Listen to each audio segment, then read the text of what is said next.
Welcome back to Turn the Antenna, everyone. Today we are going to be breaking down Season 2's Episode 5 of Interview with the Vampire.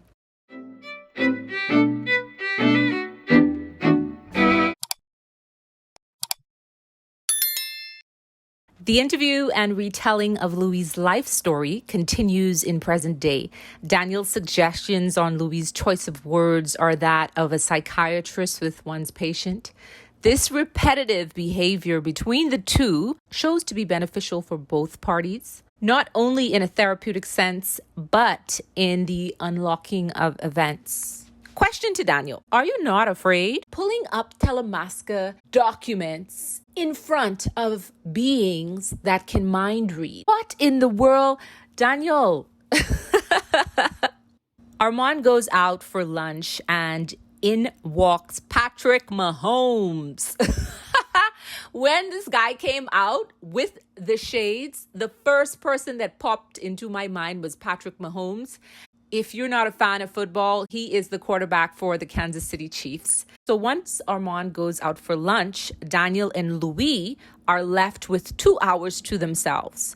But how confident is Armand in his trickery that he takes no issue in leaving Daniel and Louise alone? Is there no fear that maybe their one-on-one might lead to the unraveling of his lies?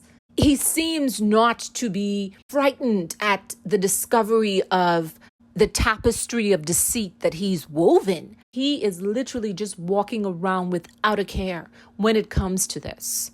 Upon Armand's departure, Daniel takes the opportunity to ask Louise about what might or might not have happened between the two of them in the 70s. We travel back to said time, and young Daniel is invited to Louise's apartment. He's shown around and is so sweet and lighthearted about everything. He's there mainly to fulfill his end of the social contract, so he says. And secondly, get Louise's story. Even present-day Daniel seems to return to a shy, unsure demeanor when asking Louise if they had been intimate or not. I also believe that Daniel wants to know if he, the twice divorced, once addict to many vices, the man without friends, might have been more. I think he wants to know if he was part of this epic tale and or if there was a relationship in his life that might not have had a disastrous ending. Young Daniel's reaction to Louise being a vampire is quite comical.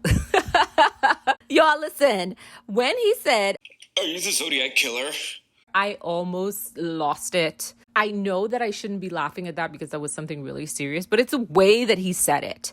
Even when faced with death, the journalistic curiosity peeks out its head. Now, how does he remedy this fear of the vampire whose apartment that he's in alone?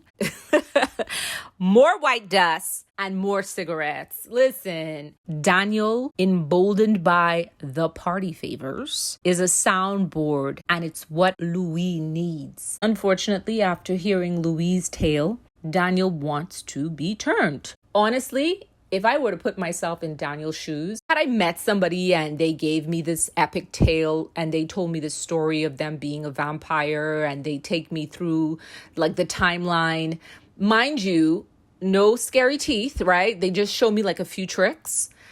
I mean, I would be considering it. Come on, let's have some grace for Daniel. We all would be thinking it. Come on. Louise attacks and drinks from Daniel, and the substances that are coursing through Daniel's veins are transferred into Louise's system. Lucky for Daniel, Armand storms in just before Louise drains Daniel completely. Armand scolds Louise for his recklessness at speaking and revealing his true nature to a human interviewer. Louise, riding the waves of Daniel's intoxication, has had his tongue, his innermost thoughts, and his hidden feelings about Armand unfastened. He scathes Armand with his true feelings, his boredom, their uneventful life. He's dissatisfied, and his secret craving for the chaos that Lestat alone provides is apparent.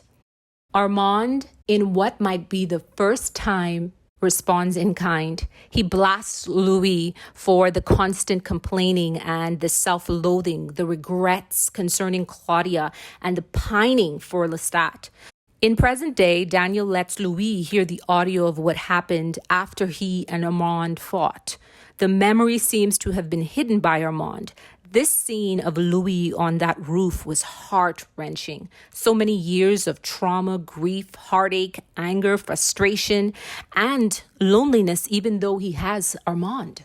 Armand rescues Louis, but Louis is burnt badly. Daniel is kept alive and tormented by Armand out of jealousy.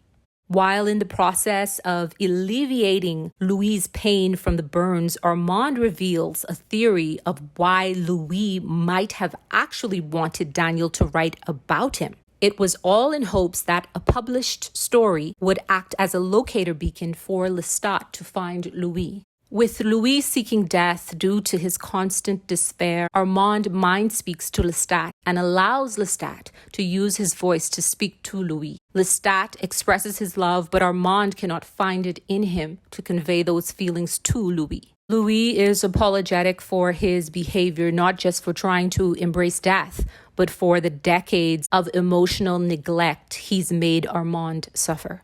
Armand creates a new mental script for Daniel and spares him upon Louis' insistence. We return to present day.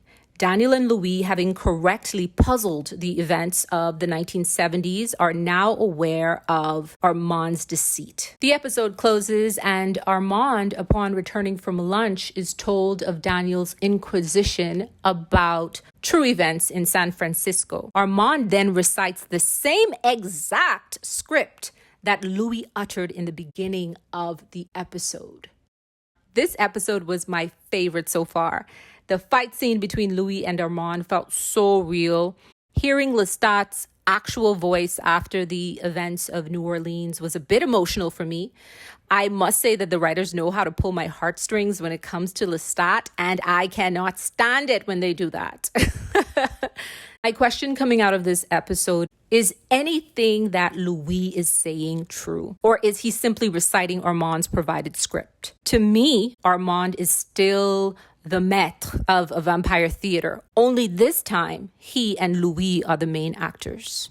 Thank you guys so much for tuning in, and I will speak to you all in a few days.